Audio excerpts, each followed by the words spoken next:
एक खूबसूरत आइलैंड पर हम सोनिक को देखते हैं जो मस्ती कर रहा होता है। सोनिक एक हेजहोग है और इस आइलैंड पर उसके जैसे बहुत से एनिमल्स रहते हैं, लेकिन सोनिक सबसे अलग है क्योंकि उसके पास सुपर नेचुरल पावर्स हैं। उसे अपनी ताकत छुपाकर रखने के लिए कहा गया था, मगर सोनिक अब भी बच्चा था, शरारती और जिद्दी। वो किसी की बात नहीं मानता। वो अपने घर लौटता है जहाँ लॉन्ग क्लॉ होती है, एक ऑल जिसने उसे अपने बच्चे की तरह पाला था। वो उसे समझाती है, सोनिक तुम अपनी पावर्स का इस्तेमाल मत किया करो, अगर किसी ने तुम्हें देख लिया तो तुम मुसीबत में पड़ जाओगे। सोनिक हंसते हुए जवाब देता है, कोई मुझे नहीं देख सकता, मैं बहुत फास्ट हूँ। लेकिन तभी इकिडना जनजाति के लोग सोनिक पर हमला कर देते हैं। लॉन्ग क्लॉ उन्हें देख लेती है और सोनिक को लेकर उड़ जाती है। इकिडना तीर चलाने लगते हैं। एक तीर लॉन्ग क्लॉ को लग जाता है और वो नीचे गिर जाती है। सोनिक घबरा जाता है, पर लॉन्ग क्लॉ दर्द के बावजूद उसे समझाती है, तुम्हारी जैसी पावर मैंने किसी के पास नहीं देखी। इन्हें छीनने की कोशिश हमेशा होती रहेगी। तुम्हारे पास बस एक रास्ता है, भागते रहो और खुद को बचा कर रखो। वो अपनी थैली से एक रिंग निकालती है और अर्थ की ओर एक पोर्टल खोल देती है। ये यूनिवर्स के दूसरे कोने में है, वहाँ तुम सुरक्षित रहोगे। और वो उसे अपनी सारी रिंग देकर जाने का कहती है। तभी वो क्रीचर वहाँ आने लगते हैं। सोनिक उनकी बात मानकर पोर्टल की ओर बढ़ता है, मगर तभी क्रिएचर लॉन्ग क्लॉ पर हमला कर देते हैं। सोनिक लॉन्ग क्लॉ को बचाने की कोशिश करता है, पर पोर्टल बंद हो चुका होता है और वो उसके पार नहीं जा पाता। अब 10 साल बाद हम ग्रीन हिल्स नाम के एक छोटे से टाउन में, यहाँ हम टॉम को देखते हैं जो एक पुलिस ऑफिसर है। वो सड़कों पर गाड़ियों की स्पीड चेक कर रहा होता है। टॉम की लाइफ काफी बोरिंग थी क्योंकि ग्रीन हिल्स में आबादी बहुत कम है, इसलिए उसे शायद ही कभी किसी की मदद करने का मौका मिलता। वो काफी देर इंतजार करता है, लेकिन वहाँ से एक भी कार नहीं गुजरती। बोर होकर वो एक कछुए की स्पीड चेक करता है। उसी वक्त सोनिक वहाँ से गुजरता है। स्पीडोमीटर उसकी स्पीड रिकॉर्ड कर लेता है, इतनी तेज कि टॉम हैरान रह जाता है। उसे लगता है कि शायद मशीन खराब हो गई, लेकिन सोनिक बार बार वहाँ से गुजरता है। टॉम बाहर निकलकर देखता है, पर वहाँ कोई नहीं होता। पर उसे सोनिक का एक हेयर मिलता है। वो थोड़ा हैरान होता है, पर ज्यादा ध्यान नहीं देता और वहाँ से चला जाता है। इसी बीच वही कछुआ कार के नीचे आने वाला होता है, मगर सोनिक उसे बचा लेता है। वो उसे अपने साथ एक सुपर फास्ट राइड पर ले जाता है, फिर जंगल में जाकर छोड़ देता है। अब सोनिक अपने जंगल वाले घर लौटता है, जहाँ उसने इंसानों की बहुत सी चीजें जमा कर रखी थी। वो जिम करता है, कॉमिक्स पढ़ता है और मस्ती करता रहता है। उसे पता था कि अगर वो कभी पकड़ा गया तो वो रिंग्स की मदद से मशरूम प्लेनेट चला जाएगा, एक ऐसी जगह जहाँ चारों तरफ बस मशरूम ही मशरूम है। मगर अभी वो इस बात की फिक्र नहीं करता क्योंकि उसे ग्रीन हिल्स से बहुत प्यार है। ये टाउन उसके लिए घर जैसा था। यहाँ के लोग नेक और सादे थे। सोनिक कभी किसी के सामने नहीं आता, पर उसे सबसे ज्यादा टॉम पसंद था क्योंकि टॉम हमेशा हर इंसान और हर जानवर की मदद करता था। सोनिक उसे मजाक में डोनट लॉर्ड बुलाता था क्योंकि वो हमेशा डोनट से बातें करता और उन्हें खाता रहता था। टॉम अपनी गर्लफ्रेंड मैडी के साथ रहता था जो एक वेटनरी डॉक्टर है। सोनिक कभी भी टॉम और मैडी के सामने नहीं आया, लेकिन वो दिल से उन्हें अपनी फैमिली मानता था। वो उनकी हर एक्टिविटी को दूर से देखता और उनके साथ हंसता मुस्कुराता था। एक रात जब टॉम घर आता है, मैडी उसे बताती है कि उसका सैन फ्रांसिस्को में प्रमोशन हो गया है। दोनों बहुत खुश होते हैं। हालांकि उनका ग्रीन हिल्स छोड़ने का मन नहीं था, लेकिन टॉम चाहता था कि वो और ज्यादा लोगों की मदद करे।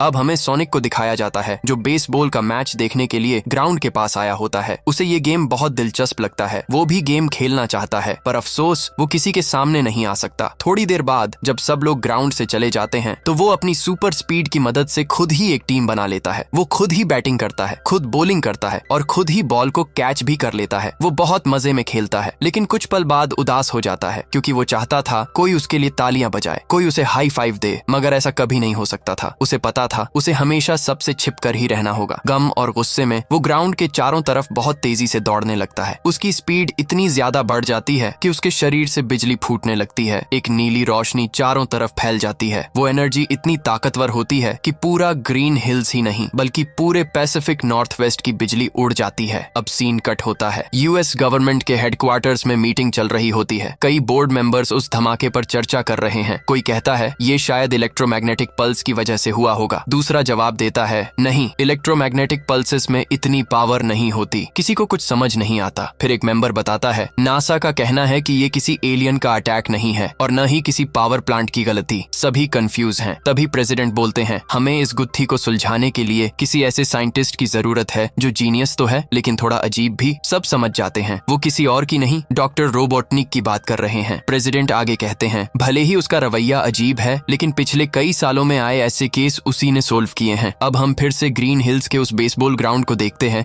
जहां आर्मी इन्वेस्टिगेशन कर रही होती है। तभी वहां एक बड़ा हाईटेक ट्रक आता है और उसमें से निकलता है डॉक्टर रोबोटनिक। उसके पीछे उसका असिस्टेंट एजेंट स्टोन भी होता है। रोबोटनिक आते ही अपना रौब दिखाने लगता है। वो आर्मी ऑफिसर को ताने मारता है, यहाँ तुम्हारी जरूरत नहीं है, अब मेरा शो शुरू होता है। वो अपने ट्रक से कुछ एडवांस्ड ड्रोन्स निकालता है और उन्हें हर दिशा में भेज देता है। ड्रोन जंगल में पहुंचकर हर चीज को स्कैन करने लगते हैं। तभी एक ड्रोन को सोनिक के फुटप्रिंट्स मिलते हैं। रोबोटनिक उन निशानों को देखकर हैरान हो जाता है। वो एजेंट स्टोन से कहता है, ये कोई आम फुटप्रिंट नहीं है, मैंने इसे पृथ्वी के हर जीव से इसे मैच किया, लेकिन ये किसी से मेल नहीं खाया। इसका मतलब है ये किसी दूसरे वर्ल्ड का क्रिएचर है। रोबोटनिक अब बेहद एक्साइटेड है। वो अपनी पूरी सर्चिंग टीम को उस जगह भेज देता है। आर्मी और ड्रोन उस एरिया को चारों तरफ से घेर लेते हैं। दूसरी ओर सोनिक ये सब दूर से देख रहा होता है। वो समझ जाता है कि ये सब उसे पकड़ने आए हैं। घबराकर वो मशरूम प्लेनेट जाने की तैयारी करने लगता है। वो जल्दी जल्दी अपना बैग पैक करता है, अपनी रिंग्स निकालता है और जैसे ही पोर्टल खोलने लगता है उसे अचानक किसी के आने की आवाज सुनाई देती है। वो रिंग का इस्तेमाल नहीं करता और किसी सेफ जगह जाने का फैसला करता है।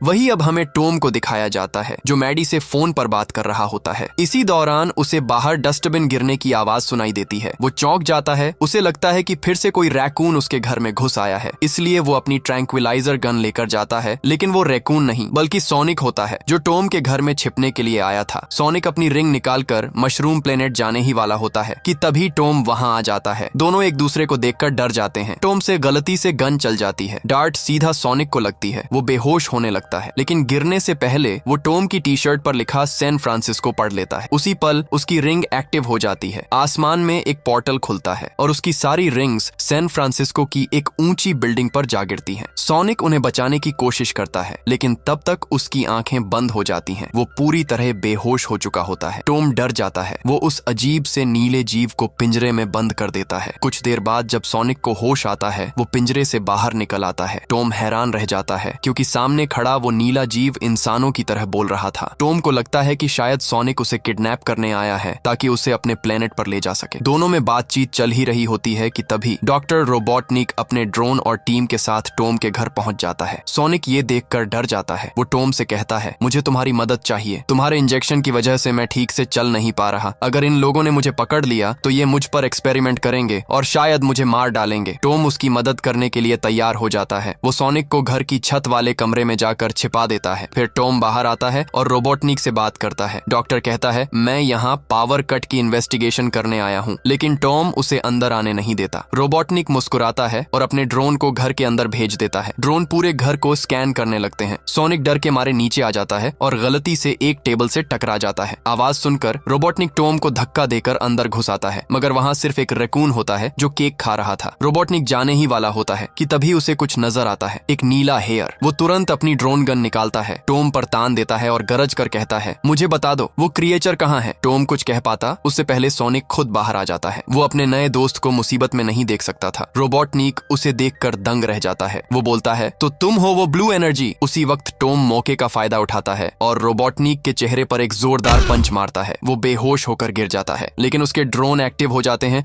और फायरिंग शुरू कर देते हैं। टॉम और सोनिक जल्दी से टेबल के नीचे छिप जाते हैं। फिर सोनिक बिजली सी तेजी से एक ड्रोन पर कूदता है और टॉम एक वास उठाकर उसे तोड़ देता है। ड्रोन धमाके के साथ गिर पड़ता है। दोनों तुरंत कार में बैठकर वहां से भाग जाते हैं। अब एजेंट स्टोन आता है और रोबोटनिक को होश में लाता है। डॉक्टर गुस्से में कहता है, तुमने उन्हें रोका क्यों नहीं, बेवकूफ। फिर हमें टॉम और सोनिक को दिखाया जाता है। सोनिक कहता है, मैं एक हेजहॉग हूँ और बहुत बड़ी मुसीबत में फंस गया हूँ। मेरी रिंग्स सैन फ्रांसिस्को के टावर पर गिर गई हैं और उनके बिना मैं मशरूम प्लेनेट नहीं जा सकता। अब तुम ही मुझे वहां ले जाओगे। टॉम गुस्से में बोलता है, तुम्हारी वजह से मैंने उस सरकारी ऑफिसर को मारा, अब मैं खुद मुसीबत में फंस गया हूँ। वो कार रोकता है और सोनिक से कहता है, उतर जाओ, तुम खुद ही सैन फ्रांसिस्को चले जाओ। सोनिक बिजली की रफ्तार से भागता है, लेकिन कुछ ही सेकंड में वापस लौट आता है। वो कहता है, मुझे रास्ता ही नहीं पता और ये सब तुम्हारी वजह से हुआ क्योंकि तुमने ही मुझे बेहोश किया था। टॉम को अपनी गलती का एहसास होता है। वो कहता है, ठीक है, मैं तुम्हें सैन फ्रांसिस्को ले जाऊंगा। धीरे धीरे शाम हो जाती है। दोनों आगे बढ़ते हैं। रात होने पर वो एक जगह रुकते हैं। टॉम पास के पे फोन से अपने दोस्त वेड को कॉल करने चला जाता है और सोनिक को कार में रुकने के लिए कहता है।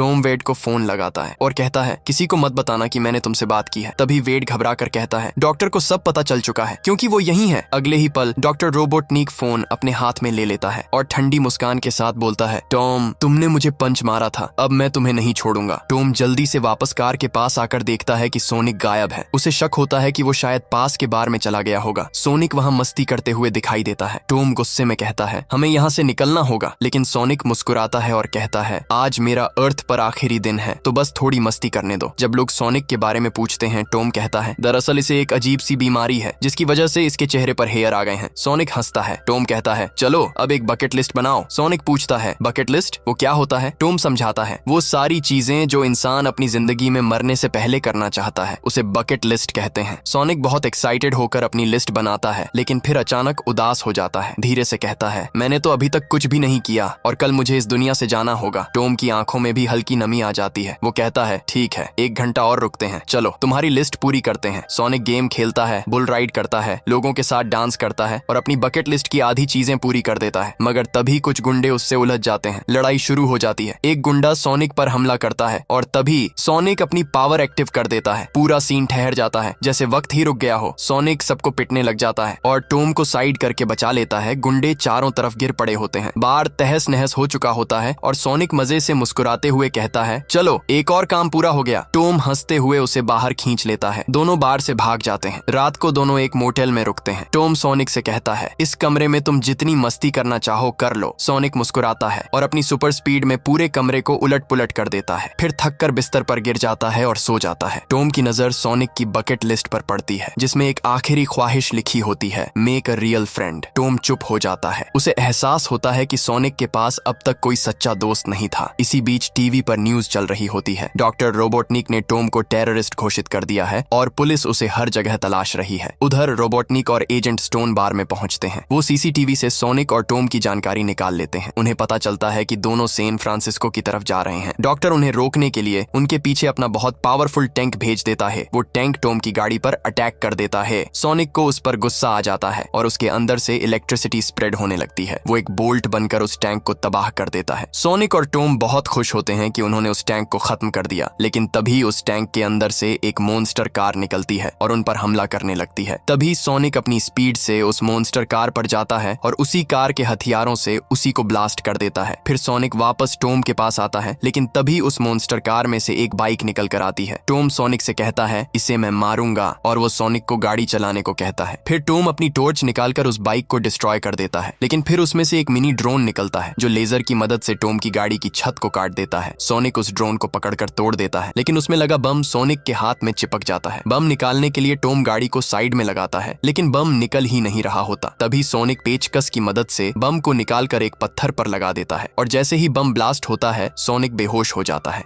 रोबोटनिक ये देखकर कि सोनिक बच गया है बहुत गुस्सा करता है, लेकिन तभी उसे सोनिक का एक हेयर मिल जाता है, वही हेयर जो वो टॉम के घर से लाया था। टॉम सोनिक को लेकर अपनी गर्लफ्रेंड मैडी के घर जाता है, जहां मैडी अपनी बहन रेचल के साथ रहती थी। टॉम जैसे ही घर में आता है रेचल उसे अंदर नहीं आने देती क्योंकि पूरी सिटी में टॉम को क्रिमिनल घोषित कर रखा होता है, लेकिन फिर भी टॉम अंदर आ जाता है और तभी टॉम का डॉग सोनिक के ऊपर रखी चादर हटा देता है, जिससे सोनिक सबके सामने आ जाता है। सोनिक को देखते ही मैडी की बहन बेहोश हो जाती है। वहीं दूसरी तरफ रोबोटनिक सोनिक के हेयर पर एक्सपेरिमेंट करने लगता है। उसे पता चलता है कि इस हेयर में बहुत ज्यादा हाई वोल्टेज इलेक्ट्रिसिटी है जो किसी भी चीज को बहुत तेज बना सकती है। वो उस हेयर को अपनी मशीनों में लगा देता है जिससे उसकी मशीनें बहुत तेजी से चलने लगती हैं। वहीं टॉम मैडी से कहता है कि तुम इसे किसी भी तरह होश में लाओ, तो मैडी कहती है मैं वेटनरी डॉक्टर हूँ, मैं सिर्फ जानवरों को देखती हूँ, ऐसा क्रीचर मैंने आज तक नहीं देखा। लेकिन फिर वो उसे इंसानों को होश में लाने वाला कैप्सूल सुंघाती है, जिससे सोनिक होश में आते ही फिर से अपनी स्पीड में दौड़ने लगता है। मैडी उसे देखकर घबरा जाती है और टॉम से बात करने के लिए उसे बाहर ले जाती है। वो पूछती है तुम इस एलियन के साथ क्या कर रहे हो? तो टॉम बताता है मैंने गलती से इसे ट्रैंक्लाइजर गन से शूट कर दिया था, इसलिए अब मैं इसकी मदद कर रहा हूँ। मुझे इसे ट्रांस अमेरिका बिल्डिंग तक ले जाना है। सोनिक की जान खतरे में होने की वजह से मैडी मान जाती है क्योंकि टॉम उसकी जान बचाने के लिए ये सब कर रहा होता है। वही रेचल की बेटी जोजो सोनिक के फटे जूते देखकर उसके लिए नए जूते लेकर आती है, जिससे सोनिक बहुत खुश होता है। फिर वो तीनों ट्रांस अमेरिका बिल्डिंग की ओर निकलते हैं। वहाँ पहुंचकर टॉम सोनिक को बैग में छिपा लेता है ताकि किसी को सोनिक के बारे में पता ना चले, और फिर वो तीनों बिल्डिंग की छत पर पहुंचते हैं जहाँ सोनिक को वो रिंग वाला बैग मिल जाता है। अब सोनिक के जाने का समय आ गया था। टॉम और सोनिक दोनों बहुत इमोशनल हो जाते हैं। सोनिक जाना नहीं चाहता, लेकिन वो जानता था कि अगर वो यहाँ रुका तो टॉम और मैडी मुसीबत में पड़ सकते हैं। वो रिंग निकालकर मशरूम प्लैनेट जाने की तैयारी करता है, लेकिन तभी वो रिंग एक ड्रोन से टकरा जाती है। रोबोटनिक अपने रोबोट्स के साथ वहाँ आ चुका होता है। वो उन्हें चारों तरफ से घेर लेता है और कहता है अब तुम यहाँ से नहीं भाग सकते। तभी सोनिक को एक आइडिया आता है। वो टॉम और मैडी को बिल्डिंग की छत से धक्का दे देता है, जिससे रोबोटनिक शॉक्ड रह जाता है। रोबोटनिक तुरंत सोनिक पर अटैक करता है और सोनिक के हेयर वाले अल्ट्रा एनर्जी बटन को दबाने लगता है, लेकिन तभी सोनिक अपनी पावर से पूरे सीन को स्लो मोशन में बदल देता है। सभी गोलियों के साथ खेलते हुए सारे ड्रोन को ब्लास्ट कर देता है, लेकिन रोबोटनिक के प्लेन का अल्ट्रा एनर्जी बटन भी ऑन हो जाता है। अब उस प्लेन में भी सोनिक जैसी पावर आ जाती है। रोबोटनिक फिर से सोनिक पर हमला करता है, जिससे सोनिक नीचे गिरने लगता है। तभी वो एक रिंग लेकर टॉम और मैडी को ग्रीन हिल्स भेज देता है और खुद पेड़ से टकराकर नीचे गिर जाता है। सोनिक अपनी स्पीड से सभी रिंग्स इकट्ठा करता है। सोनिक और रोबोटनिक में अब एक जबरदस्त चेज शुरू होती है। जितनी स्पीड से सोनिक भाग रहा था,